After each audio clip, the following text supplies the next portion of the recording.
Baraybay. Baraybay. Ito po ang baraybay. Sa Ilocano, batano ang tawag dito. Batano. Sa Bisaya, buto-buto ang tawag sa baraybay. Tinatawag din ito na panabulon at magkanay. Sa English, ang tawag sa baraybay ay sea mango. Sea mango.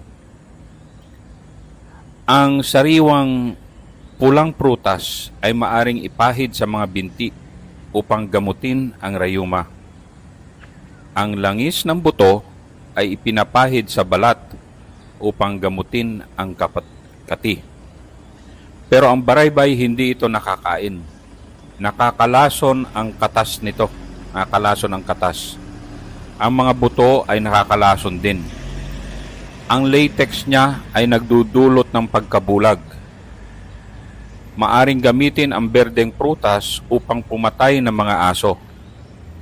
Ang halaman ay delikado at maaring magdulot ng kamatayan kung hindi maayos na inihanda. Ang malambot na kahoy ay gumagawa ng pinong-pinong uling. Ang langis ng mga buto ay maaari ding gamitin bilang panggatong na kahoy. Ang katas mismo ay minsan ginagamit upang patayin ang mga isda sa maliliit na batis.